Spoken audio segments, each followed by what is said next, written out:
আসসালামু আলাইকুম সুপ্রিয় শিক্ষার্থীবৃন্দ, নতুন আরেকটি ক্লাসে তোমাদের সবাইকে স্বাগতম। আজকে উপস্থিত হয়েছি অষ্টম শ্রেণীর ইংলিশ ফর টুডে বই থেকে ইউনিট 1 লিসেন 1-এর অনুবাদ এবং প্রশ্ন উত্তরগুলো নিয়ে।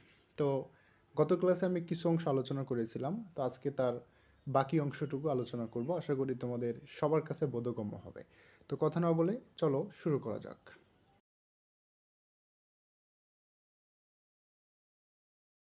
শিক্ষার্থীবৃন্দু, এই হচ্ছে তোমাদের ইউনিট 1, যেটা তোমরা অলরেডি দেখতে পাচ্ছ, এ গ্লিমস অফ আওয়ার কালচার।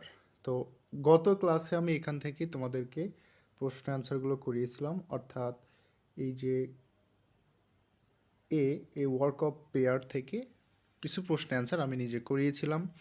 কিছু প্রশ্ন বাকি ছিল, অর্থাৎ 3 এবং 4 নম্বর প্রশ্ন বাকি ছিল।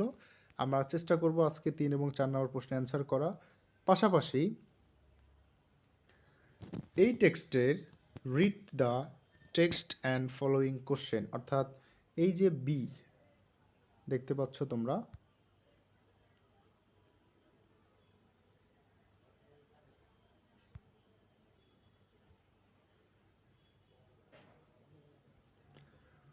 বি এর অ্যান্সার করব, read the text and answer the question. সুপ্রিয় শিক্ষার্থীবৃন্দু, আশা করি ক্লাসটা তোমাদের ভালো লাগবে। তোমরা দেখতে পাচ্ছ টেক্সট বিতে peoples music also known as folk music consist of tune lyrics. আরেকবার যদি দেখানোর চেষ্টা করি, people music also known as folk music consist of tune lyric and knowledge passed down orally for generation. অর্থাৎ এই যে পিপলস মিউজিক যেটা, সেটা আমাদের ফোক মিউজিক অর্থাৎ লোকসঙ্গীত নামে পরিচিত, যেটা কনসিস্ট অফ মানে হচ্ছে গঠিত, যেটা আসলে